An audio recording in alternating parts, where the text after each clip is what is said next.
ছোট থেকে আমি আমার পিসিমার বাড়িতে মানুষ। আমার নিজের ২ টো দিদি আছে। আবারও আমি মেয়ে হওয়াতে আমার বাবা আমাকে ঠিক সহ্য করতে পারছিল না। আমার পিসিমা তখনই আমাকে নিয়ে চলে আসে। আমার মার অনিচ্ছা সত্ত্বেও আমাকে আমার পিসিমার হাতে তুলে দিতে হয়। আমার পিসিমার একটা মেয়ে আছে। সে আমার থেকে প্রায় ৬ বছরের বড়। তবুও আমার পিসিমা আমাকে খুব যত্ন সহকারে মানুষ করেছে। সেই থেকে আমি আমার পিসিমাকে মা বলেই ডাকি। আমার মাকেও মা বলে ডাকি। কিন্তু আমার বাবাকে আমি বাবা বলে ডাকি না। আমার পিসিমা ছোট থেকে শিখিয়েছে। ওটা আমার মামা। আর আমার পিসেমশাইকেই বাবা বলে ডাকতে শিখিয়েছে। আমার পিসিমার যে ভালো অবস্থা তা কিন্তু নয়। চারদিকে ৪ টে পিলার তুলে বাঁশের কঞ্চি-টঞ্চি দিয়ে কাদামাটি দিয়ে করা ঘরের দেওয়াল। সেইরকম ঘরেতেই আমি মানুষ হয়েছি। আমার বাবার কিন্তু অবস্থা খুবই ভালো। আমার পিসেমশাই জন খেটে খায়। তবু আমাকে তার নিজের মেয়ের সাথে একসঙ্গেই মানুষ করেছে। তার ছোট মেয়ের জায়গাতেই বসিয়েছে। ২ বোন বড় হয়েছি ছোট থেকে। একটা সময় এলো যখন দিদির সবে ১৯ বছর বয়স। উচ্চ মাধ্যমিক পরীক্ষা দিয়ে সবে কলেজে গেছে। ঠিক সেই সময় আমার দিদি কাউকে কিছু না বলে তার ক্লাসমেটের সঙ্গে পালিয়ে গিয়ে বিয়ে করল। শুনেছি তারা খুব বড়লোক। আমার পিসেমশাই আমাকে বারণ করে দিয়েছিল ওর সাথে যেন কোনো যোগাযোগ না করি। কিন্তু আমি দিদিকে খুব ভালোবাসতাম। খুব চেষ্টা করতাম দিদির সাথে কিভাবে যোগাযোগ করা যায়। আমাদের বাড়িতে ফোন নেই, কিন্তু আমাদের পাশে সকলের হাতে ফোন রয়েছে। একদিন পিসেমশাইকে না জানিয়ে আমাদের পাড়ার এক দাদাকে গিয়ে বললাম, "দাদা, দিদিকে একটা ফোন করে দিতে পারবে? আমি একটু কথা বলতে চাই।" সে দাদা বলেছিল, "তোর বাবা-মা জানতে পারলে কিন্তু খুব বকবে।" আমি বললাম, "তুমি বলবে না, আমি ফোন করেছিলাম।"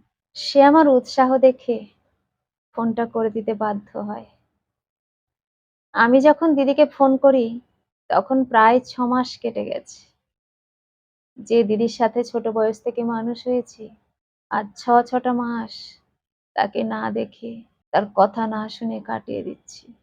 এই ব্যথা যে আমার মনে কতটা, সেটা কাউকে বলতে পারবো না। কাকেই বা বলবো?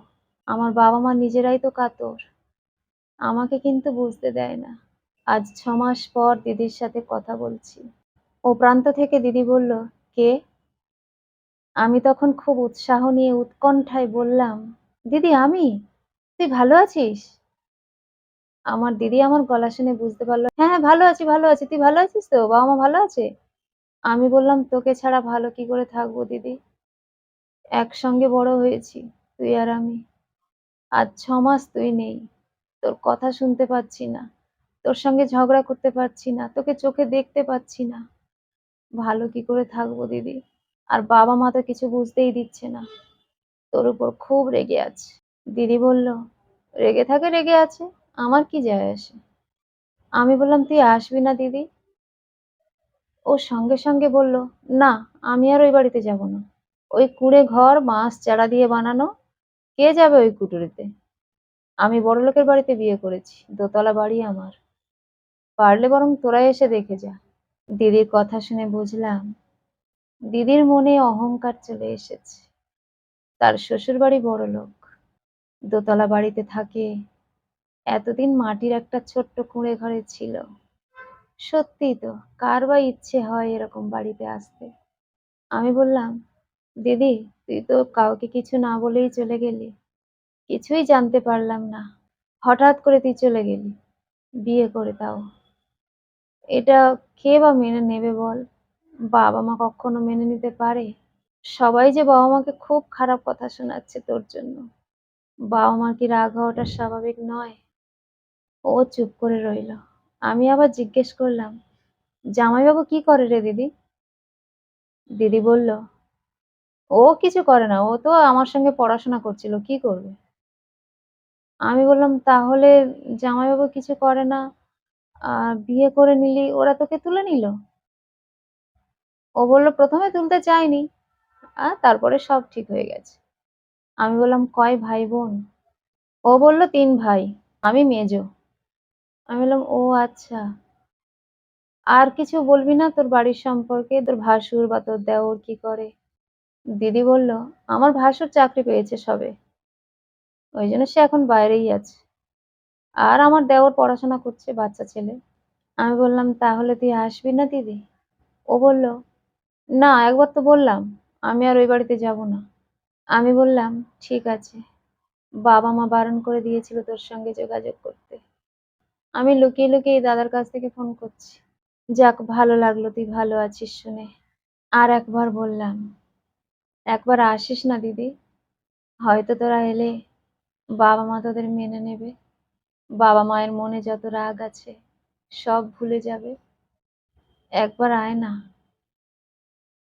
আমার দিদি আমার কথা শোনেনি। হয়তো সত্যি সে এইরকম কুঁড়ে ঘর থেকে পালিয়ে বেঁচেছে। কিন্তু সেই দিন আমি মনে, মনে প্রতিজ্ঞা করে নিলাম, যে কষ্ট আমার দিদি আমার বাবা-মাকে দিয়েছে, আমি যেন ঐরকম পথ দিয়ে না হাঁটি। প্রথমত তারা আমার নিজের বাবা-মা নয়।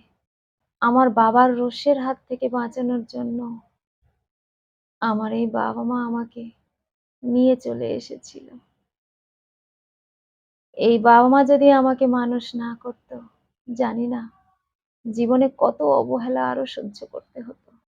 তাই যারা আমার নিজের বাবা-মা না হওয়া সত্ত্বেও আমাকে এতটা ভালোবাসা দিয়েছে, এতটা স্নেহ দিয়েছে,